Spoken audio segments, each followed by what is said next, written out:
Pero también encontré, cuando me acerqué al concepto de resiliencia, que de repente parecía como una fórmula casi mágica con la que podemos resolver cualquier conflicto de cualquier chavo que se acerca a nosotros y le decimos: hombre, lo que necesitamos es que califiques un cuestionario y veamos qué tan resiliente eres, dónde están tus puntos débiles y qué hay que fortalecer.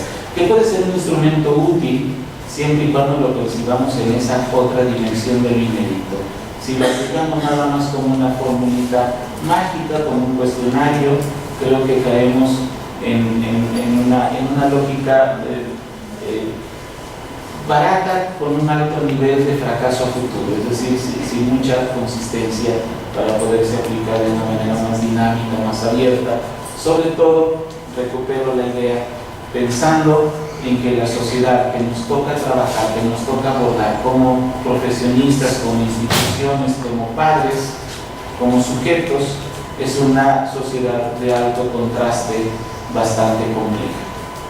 No estamos hablando de un grupo social específico donde esto funciona, sino de una fórmula que tendría que funcionar en una multiplicidad de niveles y de realidades. Y ahí se vuelve bastante complicado si no lo asumimos de esta manera abierta, inédita, como un proceso de construcción y no como algo que hay que aplicar a pensar. Nada más. Muchísimas gracias y bueno, más bien lo abrimos a sus comentarios, sus preguntas y en una de esas ahí se me prende decir más cosas.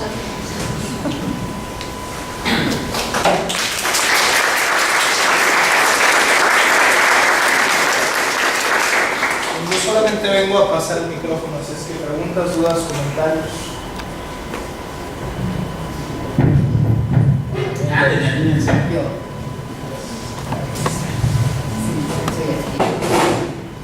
Bueno, no es necesariamente una pregunta, sino es una reflexión personal, ¿no?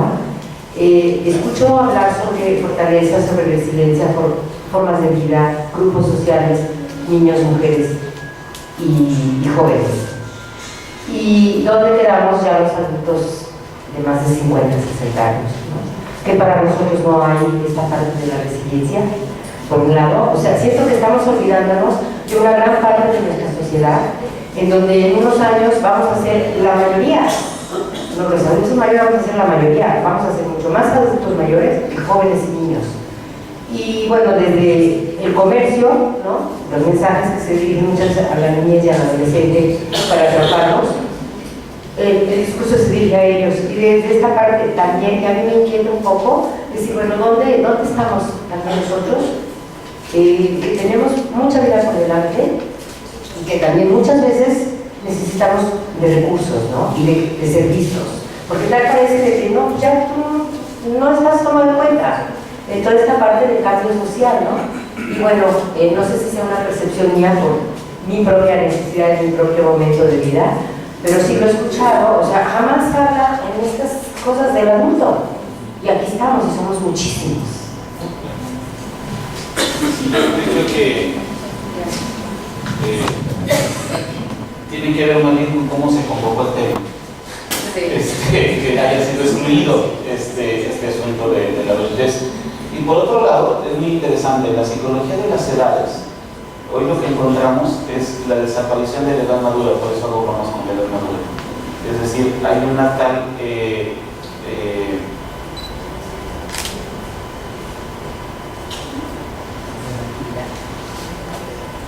hay un endiosamiento de la edad joven, ¿no? En buena medida porque es lo comercial, porque es la edad ideal, porque es la edad de las utopías, los sueños, todo está ahí en lo joven.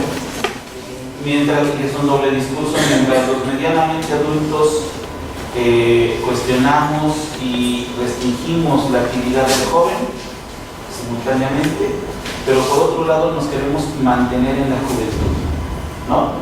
Entonces buena parte de la sociedad de consumo se centra en este énfasis en lo juvenil, ¿no? Entonces, bueno, ya saben, cremas, ropa, modas, hasta los autos son jóvenes y son para jóvenes, y bueno, las cirugías y lo que se pueda, con tal de que uno no se vea demasiado viejo. Y entonces sucede que nadie acepta la edad madura hoy en día. Es decir, yo soy una persona madura, ya tengo 35, 40, 50 años. No, solemos decir, pero si estaba re joven, pero si todavía eres muy joven, ¿no? La palabra joven va por delante, ¿sí? Y la madurez desapareció como en esta lógica de percepción de las edades. Entonces es muy rudo, ¿no? Hoy lo estamos viendo, lo hablaba ayer con una chica que se dedica a trabajar con personas de tercera edad, ¿no? Los asilos y estas cosas, porque la bronca es de que pasamos de ser jóvenes a la tercera edad. ¿Sí? Como nunca pasamos por esa edad intermedia, entonces sucede que cuando menos acordamos ya nos quieren envidiar la maldita credencial ¿no? Y entonces sucede que nos entra tal depresión, nos entra tal bronca, porque de repente nos damos cuenta que ya dejamos de ser jóvenes y pasamos inmediatamente a ser ancianos. Y entonces sucede que no hay una vivencia plena, si estamos hablando de esta edad, no hay una vivencia plena de la madurez, así, de decirlo con todas sus palabras. Soy una persona, ya no soy joven, yo ya no soy joven, hace un buen rato que ya no soy joven, soy una persona madura y no tiene ningún problema. Ya no soy chavo, ya no voy ya hasta cuando me voy de reventón ya no aguanto lo que aguantaba cuando era joven, ¿no? Término es adulto contemporáneo. Adulto contemporáneo es estado. Sí. Yo creo que también tiene que ver con esa parte de... También tiene que ver con esa parte de... Es más fácil para los adultos decir que el problema está en la juventud,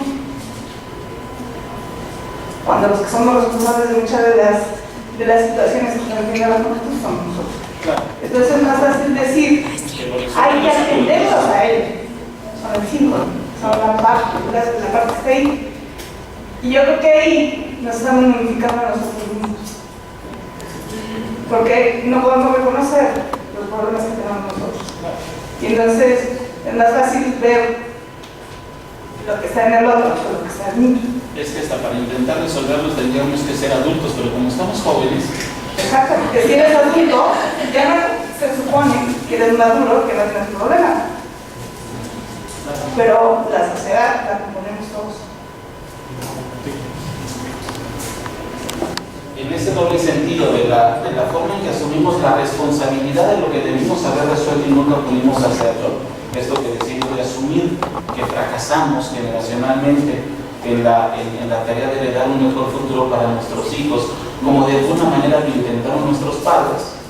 Y por otro lado, en términos de sí, asumir que todavía tenemos los mismos problemas que teníamos cuando éramos más jóvenes y que no terminamos, maldita sea, de resolver nuestra existencia, porque no podemos llegar, porque es una cuestión que rebasa al sujeto, tiene que ver con el sistema social en el que ya no hay esta condición de estabilidad.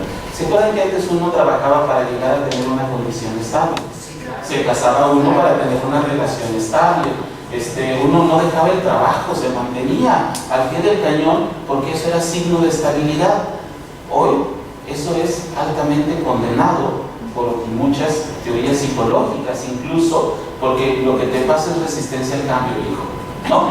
El mundo cambia, tienes que cambiar, cambia de empleo, cambia de actividad, cambia de casa, cambia de carro, cambia de señora, ¿no?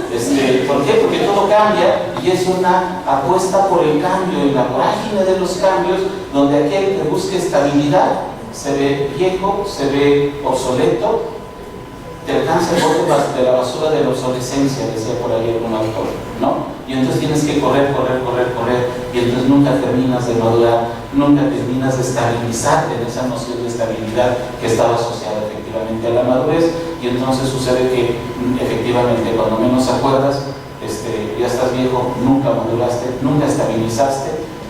La condena de nuestra generación es que vamos a llegar a viejos en una condición de inestabilidad económica y social, tristemente, para la que ciertamente, si hablamos de incertidumbre, tampoco nosotros estamos sabiendo lidiar con esa incertidumbre cuando la reconocemos. Lo que pasa es que nos seguimos engañando con la idea de que la estabilidad está por ahí adelantito, ¿no? Pero ya no está, que no tiene que ver con nosotros, no tiene que ver con el esfuerzo. no tiene que ver con cuánto trabajamos, ¿no? Es que te va mal en la vida porque no trabajas, no es cierto.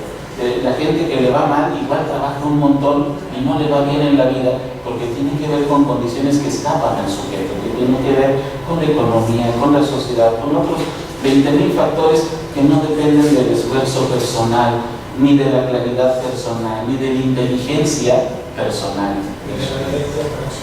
¿Perdón? Ni de la ley de la atracción. Ni de la ley de la atracción, ni nada por el estilo. Esa es la parte triste, pues, ¿no? ¿La resiliencia nos puede ayudar en esto? Sí, yo creo que si la resumimos de esa manera que yo propongo que se plantee, ¿no? Es decir, como algo inédito que tiene que estarse construyendo y adaptando, creo que podría dar, cuando menos, otro tipo de respuestas, ¿no? Siempre y cuando ubiquemos bien cuál es el problema. Yo creo que mucho como les digo a mis alumnos, el problema no es la investigación, el problema es hacer la pregunta adecuada, ¿no? Y el problema empieza con cómo planteamos la pregunta. Por eso tratar de sacarla de la lógica natural de una presentación y decir, bueno, a ver, el problema es cómo lidiamos con incertidumbre y cómo aceptamos que tenemos un nivel de fracaso, de negación. Sin broncas ni culpas por ello, porque tampoco fue un mal rollo que dependieras. O sea, nuestra generación hizo todo lo posible por heredar un futuro mejor. No lo logramos porque no estaban las posibilidades de hacerlo, y no por falta de esfuerzo. Sí, voy a comentar. Creo que es un reto de construir una resiliencia integral basada en la seguridad humana, que garantice y mejore las condiciones de vida para que tengamos una vida digna, que protejan al ser humano, que garantice sus libertades y la ausencia de necesidad, no necesidad de un miedo. Yo resumí la resiliencia para mí en lo personal, pues ahí desde ayer, el día de hoy. Para mí la resiliencia es la ausencia del miedo, que autoproteja al ser humano y que mejore y garantice una vida digna.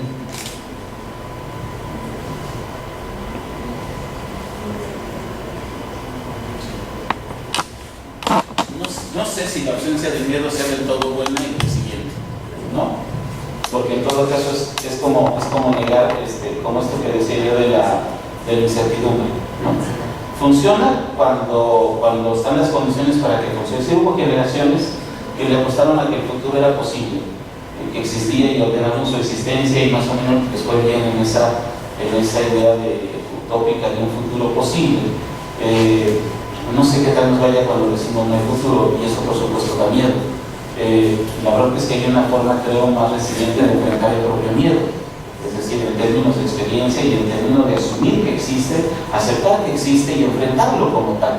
Es decir, como decían, me acuerdo un cuento de mi hijo, decía algo así como que el problema, hablaba de los miedos precisamente, no hablaba de los valientes, ¿no? El valiente no es aquel que no siente miedo. Valiente es aquel que supera el miedo que siente, ¿sí? Que eso es diferente. Esa sería para mí la lógica más resiliente, ¿no? O sea, no negar que existe el miedo o vivir en la ausencia de miedo, la mágica ausencia de miedo, porque hay incertidumbres, no. Sino saber que existe y superarlo, ¿no? Saber que existe la incertidumbre. Nos da mucha angustia la incertidumbre, pero a ver, la incertidumbre siempre estaba allí. Insisto, podemos planear lo que queramos para la próxima semana, pero todos sabemos, vagamente, aunque a mí nunca me va a pasar, pero sabemos que nos podemos morir mañana por cualquier razón, ¿no? Esa es incertidumbre, es real, ahí está. A la mayor parte de la gente que se muere la agarran descuidada, ¿no?